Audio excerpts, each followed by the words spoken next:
Don't banks charge these fees over and over again? Sometimes 6, 7, 8, 9, 10 times a month? Some banks do. And the fees on the tiny transactions, on the small transactions, what you're doing is you're making somebody pay more in a penalty than the actual value of the thing that's bought. And that's why people are irritated by it. They are irritated by that.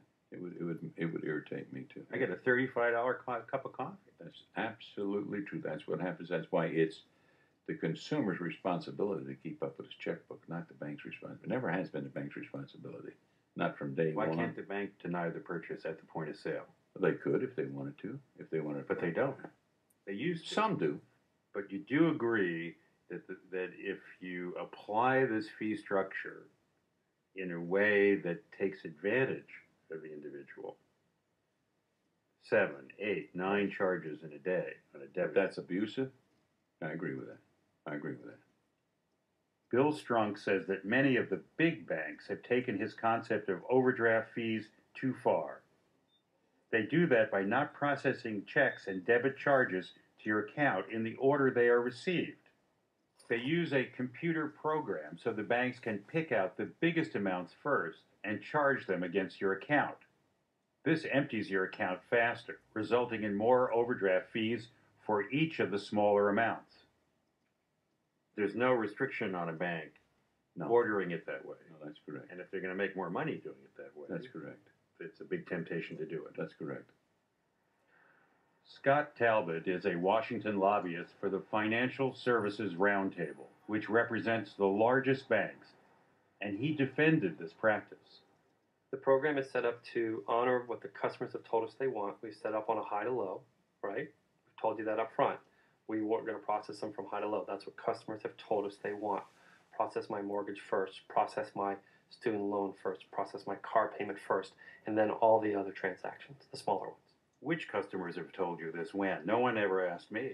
Yeah, as I told you, you asked me if there was a survey. There wasn't a survey. This is the years of working with our customers to find out what they want, and this is what they've told us. Even if they knew, and you told them at the time, that this may cost you more money in fees. Yeah, I mean, we don't, again, there was no survey per se. We didn't set out and... What is it based on then? What are you basing it on? It's based on years and years of experience with customers telling us what they want. The banks feel a need to try and show profitability right now, and they've gotten so hooked on fees that it's almost like a Pavlovian reaction to a problem.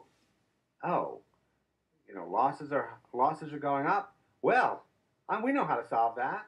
Let's just put on some more fees. The banks want to be able to continue business as usual. Indeed, they're scurrying around right now, trying to figure out what other tricks and traps they can put in so they can drive up their revenues.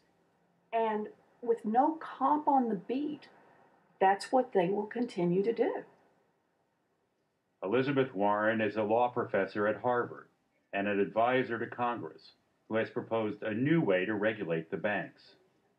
We need an agency rather than Congress gearing up every 25 years and writing a few specific rules. We need an agency that is responsive to the changes in the industry. In Washington today, Warren's idea has been taken up by the Obama administration